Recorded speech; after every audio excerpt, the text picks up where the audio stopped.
আসছে বসন্ত ও ভালোবাসা দিবস আর আন্তর্জাতিক মাতৃ দিবস।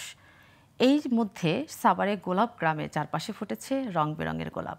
আর এই দৃশ্য দেখতে ভিড় করছে দূর দূরান্ত থেকে আসা দর্শনার্থীরা। এবার বাম্পার গোলাপ ফুল হওয়ায় আশায় বুক বেঁধেছেন কৃষকরা। তাই গোলাপ পরিচর্যার ব্যস্ত সময় কাটছে তাদের। সাভার থেকে তোফায়েল হোসেন তোফাসানির তথ্যচিত্রে নেক্সট রিপোর্ট। শীতের রুক্ষ প্রকৃতিতে রং ছড়িয়ে মাঠে মাঠে ফুটেছে গোলাপ ফুল।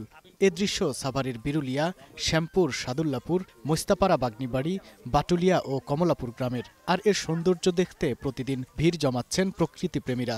অনেকে তুলছেন ছবিও। আসলে এটা যে গোলাপ গ্রাম কতটুকু সুন্দর, এই সৌন্দর্য দেখার জন্য আমরা এখানে আসি। আর গোলাপ ফুল মোটামুটি সবাই পছন্দ করে।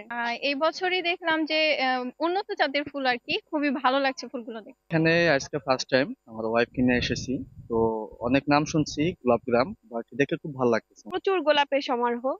আরো এটা হচ্ছে ফেব্রুয়ারি মাস।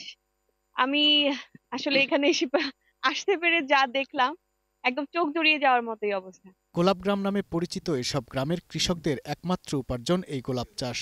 এবার 230 হেক্টর জমিতে বাম্পার ফলন হয়েছে গোলাপ ফুলের। বসন্ত, ভালোবাসা দিবস ও আন্তর্জাতিক মাতৃভাষা দিবস দরজায় কড়া নাড়ায় বেশি লাভের আশায় বুক বেঁধেছে কৃষকরা। আমাদের মনে করেন পুরা বছরের মনে করেন যে আমরা চালানটা খাটাই, ওই চালানটা আমরা মনে করেন উঠাইয়া মনে করেন ওর চাইতে একটু বেশি লাভবান হই।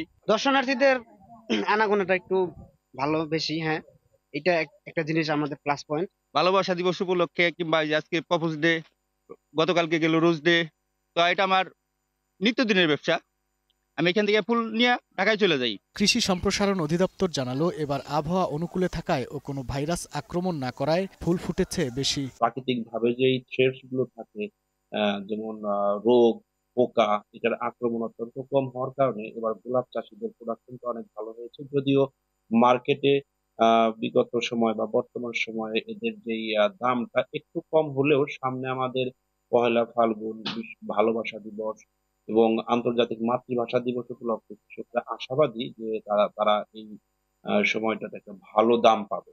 সরকার চাষিদের সহজ শর্তে ঋণ, ন্যায্য মূল্যে সার ও কীটনাশক দিলে দেশের চাহিদা মিটিয়ে গোলাপ বিদেশে রপ্তানি সম্ভব বলে মনে করছে সাভারবাসী।